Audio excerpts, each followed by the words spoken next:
1948년 7월 11일 오전 11시 경교장에 손님이 예고 없이 찾아옵니다. 중화민국 공사 유엄한. 이야기는 1시간 남짓 이어집니다. 그가 본국에 보낸 보고서 머리에는 이렇게 적혀 있습니다.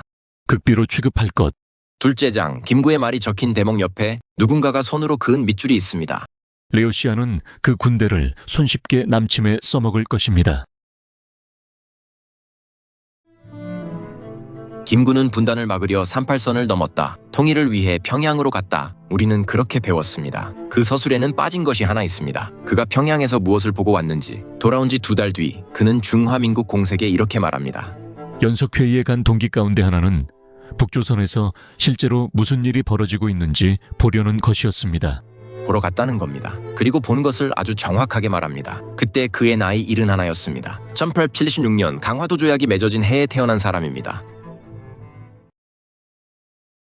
1948년 2월 10일 김구는 3천만 동포에게 읍고함을 발표합니다. 단독 정부는 안 된다는 것이었습니다. 엿새 뒤인 2월 16일 김구와 김규식은 공동 명의로 편지 한 통을 북으로 보냅니다. 받는 사람은 김일성과 김두봉, 서울의 소련군 대표부를 거쳐 전달됐습니다. 남북 요인이 만나 이야기해보자는 제안이었습니다. 북은 아무 반응을 보이지 않았습니다. 1달 가까이 답이 없습니다. 그 침묵의 이면이 뒤에 공개됩니다. 소련 군정의 레베데프가 남긴 비망록입니다. 3월 10일 레베데프가 그 편지를 두고 김일성에게 묻습니다. 김구에게 답할 필요가 있을까? 김일성이 답합니다. 만날 수는 있다. 그러나 이러한 만남은 아무런 수확이 없을 것이다. 이틀 뒤 김두봉이 확답을 재촉합니다. 김일성은 이렇게 말합니다. 국가적 사업은 1시간에 이루어지지 않는다. 왜 서두르는가? 서울에서는 답을 기다리고 있었습니다. 평양에서는 서두를 이유가 없었습니다. 답이 온 것은 3월 말입니다. 그런데 방식이 달랐습니다. 3월 25일 평양 방송이 먼저 나갔습니다. 북조선 민주주의 민족통일전서 N이 4월 14일 연석회의를 소집하기로 결의했다는 발표였습니다. 방송이 먼저였고 편지는 그 뒤에 도착합니다. 3월 27일 김일성과 김두봉이 연서한 서한이 옵니다. 일자는 3월 25일. 겉봉에는 김구 김규식 양희 선생 공감이라고 적혀 있었습니다. 그 서한의 내용이 초청장이 아닙니다. 당신들은 조선에 관한 모스크바 3상 결정과 미 소공동위원회를 적극적으로 반대하여 거듭 파열시키었습니다. 질책입니다. 김구와 김규식도 그걸 알고 있었습니다. 3월 31일 두 사람은 감상을 발표합니다. 미리 다 준비된 잔치에 참여만 하라는 것이 아닌가? 그런 의구심을 밝히면서도 가겠다고 했습니다. 미국은 만류했습니다. 그리고 실패했습니다. 4월 9일 주한 미국 정치고문이 워싱턴으로 이렇게 보고합니다. 두 김씨는 모두 고집이 센 사람들이고 이미 마음을 정했으므로 우리가 말하거나 할 수 있는 일이 거의 없다. 서울에서는 이미 다른 말이 돌고 있었습니다. 4월 15일자 현대일보 두면 제목은 이랬습니다. 양김씨 이미 항복, 북조선의 모략선전 가기 전이었습니다. 4월 19일 아침 경교장 앞이 사람으로 막혔습니다. 가지 말라고 온 청년과 학생들이었습니다. 김구는 그들을 뿌리치고 뒷문으로 나갑니다. 같은 날 평양 모란본극장에서 연석회의가 열립니다. 40개 단체, 대표 545명. 4월 20일 김구는 김두봉의 안내로 김일성을 만납니다. 그 자리에서 단독회담을 하자고 청합니다. 이른한 살이 36에게 청한 것입니다. 그리고 이렇게 지적합니다. 북의 헌법은 단독정부 수립을 뜻하는 것이 아니냐고. 4월 22일 김구가 축사를 합니다. 5분쯤이었습니다. 남북의 열렬한 애국자들이 일당에 회집하여 민주자주의 통일 독립을 전취할 대계를 상투하게 된 것은 실로 우리 독립운동사의 위대한 발전이며 이와 같은 성대한 회합에 본인이 참석하게 된 것을 큰 영광으로 생각합니다. 같은 날 기자가 그에게 묻습니다. 이 회의가 협동적이지도 평등하지도 않아 보인다고? 김구가 답합니다. 나도 그 점이 우려되어. 아무튼 나는 남조선 단독정부 단독선거도 반대려니와 북조선에 그것도 반대이고 한 번에 안 되면 몇 번이고 이야기해볼 작정이요. 단상에서는 위대한 발전이라 했고 기자에게는 나도 그 점이 우려되어 라고 했습니다. 같은 날입니다. 4월 23일 회의가 끝나고 결정서가 채택됩니다. 그리고 4월 30일 공동성명서가 나옵니다. 북측 15개, 남측 28개 단체 공동명의였습니다. 네 항목이었습니다. 하나, 외국 군대는 즉시 동시에 철거할 것. 둘, 철수 뒤에 내전이 일어나지 않을 것을 확신한다. 셋, 전조선 정치회의를 거쳐 통일정부를 세운다. 넷, 남한의 단독선거와 단독정부를 승인하지 않는다. 두 번째 항목을 기억해 두십시오. 철수 뒤에 내전이 일어나지 않을 것을 확신한다. 그런데 그 문서에 김구의 이름이 없습니다. 한독당 대표로는 엄항섭이, 민족자주연맹 대표로는 송남헌이 서명했습니다. 두 사람 본인은 서명하지 않았습니다. 당시 미국이 워싱턴으로 보낸 전문에 그 사정이 적혀 있습니다. 김구와 김규식의 조직만이 좌익이 아닌 유의미한 단체였으나 그들은 그 단체를 대표해 서명하지 않았다. 서명한 사람들은 그들을 따라 북으로 간 아주 작은 부분의 대표들이다. 이 회의에 온 남측에서 좌익이 아닌 쪽은 두 사람의 조직뿐이었습니다. 그리고 결과 문서에는 그 두 사람의 이름이 없습니다. 우리가 남북 지도자의 합의로 기억하는 그 문서입니다. 5월 5일 두 사람은 서울로 돌아옵니다. 5월 10일 총선거에 참여하지 않았습니다.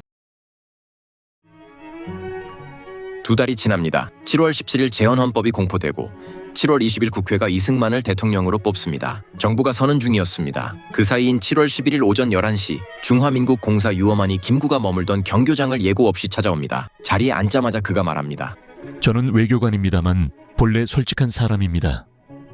서울 부임이 제 첫 공직입니다. 정직한 사람과 정직한 사람으로서 이야기하러 왔습니다.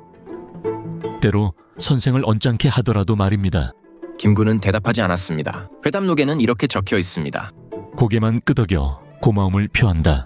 유엄안은 대화를 적으면서 상대의 표정까지 함께 적었습니다. 그래서 이 문서에는 김구가 무엇을 말했는지만이 아니라 무엇을 말하지 않았는지가 남아 있습니다. 그가 가져온 것은 편지 세 통이었습니다. 오철성, 외교부장 왕스제, 그리고 장제스. 세 통이 같은 말을 할 것이라고 그는 미리 알려줍니다. 이승만 박사와 협력해 달라는 것입니다. 그리고 중국 속담을 하나 꺼냅니다. 형제는 집안에서 다툴 수 있으나 그 다툼으로 바깥 사람의 모욕을 불러들여서는 안 됩니다. 저는 선생의 아들 김신을 형제로 여깁니다. 그러니 제 말을 아들이 아버지께 드리는 말로 들어주십시오. 아프더라도 말입니다. 그 다음이 최후 통첩입니다. 만약 선생께서 공산주의를 믿고 그것을 따르실 뜻이라면 그러시리라고는 생각하지 않습니다만 그렇게 말씀해 주십시오. 그러면 우리는 정치적 원수로 갈라져 다시는 만나지 않을 것입니다. 김구가 여기서 처음 입을 엽니다. 무겁게 웃으며 저는 무엇이 올지 줄곧 알고 있었습니다. 사실 마음에 두고 있는 것이 있는데 가장 가까운 동료들에게도 말하지 않았습니다. 무엇이 올 것을 알았는지, 무엇을 마음에 두었는지는 문서에 적혀 있지 않습니다. 협력하라는 요구가 올 것을 알았다는 뜻으로 읽는 것이 문맥에 가깝습니다. 유엄안은 아픈 말을 이어갑니다. 선생에게는 오랜 애국의 기록이 있습니다.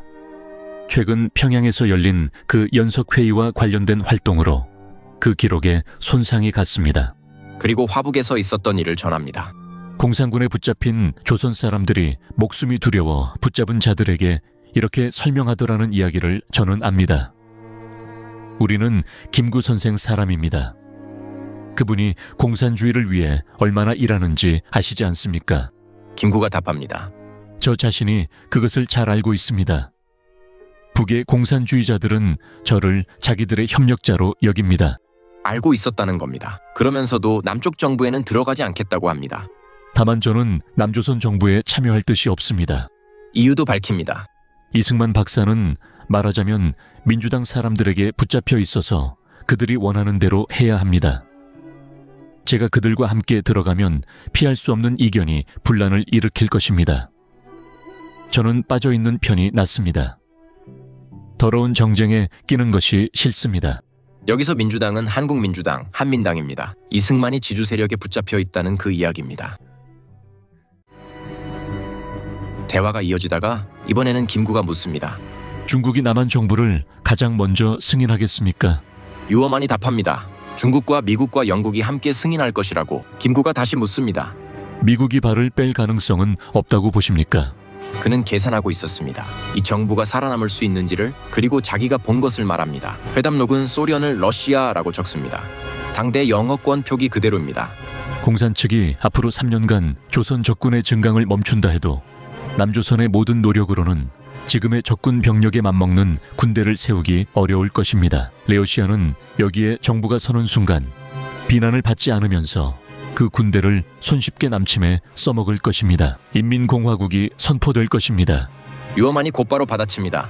레오시아가 전쟁을 뜻하지 않는 한 그런 일은 없습니다. 그리고 러시아는 전쟁을 뜻하지 않습니다. 그리고 설득합니다. 지금 서는 정부는 유엔의 뒷받침을 받는 주권 정부입니다. 통일을 얻어낼 발판입니다. 그 정부가 약해 보일수록 선생께서 실어주셔야 할 무게는 더 커야 합니다. 2달 열흘 전 김구의 이름이 걸린 문서에는 이렇게 적혀 있었습니다. 철수 뒤에 내전이 일어나지 않을 것을 확신한다. 그리고 7월 11일 그는 이렇게 말했습니다. 레오시아는 그 군대를 손쉽게 남침에 써먹을 것입니다. 그는 정확히 보고 있었습니다. 그리고 그가 본 것과 그의 이름이 실린 문서가 반대 방향을 가리켰습니다. 이 기록은 중화민국 공사가 본국에 보고하려고 적은 것입니다. 극비로 분류됐고 선전할 목적이 없는 문서입니다. 회담록에서 김구는 이렇게 말했습니다. 머지않은 장래에 저는 모든 것을 분명히 할 것입니다. 제 친구들이 선생을 포함해서 그것을 좋아하든 아니든 열흘 뒤인 7월 21일 김구와 김규식은 통일독립촉진회를 결성합니다. 두 일을 인과로 잇는 근거는 없습니다. 순서가 그랬다는 것까지입니다. 7월 24일 주한 미국 정치고문이 워싱턴으로 전문을 보냅니다. 북조선에서 헌법이 선포되고 선거가 지시된 뒤로는 김구와 김규식조차 다소 후회하는 기색이다. 회담록에서 13일 뒤입니다. 8월 15일 대한민국 정부 수립이 선포됩니다. 세종로가 사람으로 덮였습니다. 8월 12일 중화민국은 한국 정부를 잠정 승인하고 유엄안을 대사급 외교대표로 임명했습니다. 그리고 1949년 6월 26일 김구가 총에 맞아 숨집니다. 사흘 뒤 미 육군 정보기관이 배경 정보를 정리해 보고합니다. 그 문서는 안두희를 어느 조직의 선원이자 미군 방첩대의 정보원으로 지목합니다. 다만 문서 하단의 자체 평가라는 대체로 사실일 것에 머물러 있습니다. 미 육군이 확인한 것이 아니라 미 육군 정보기관이 그렇게 보고받아 적은 것입니다. 평양에서 그는 정확히 보았고 앞으로 벌어질 일도 정확히 알았습니다. 김구가 총에 맞은 것이 1949년 6월 26일입니다. 전쟁이 시작된 것이 1950년 6월 25일입니다. 하루가 모자란 1년이었습니다.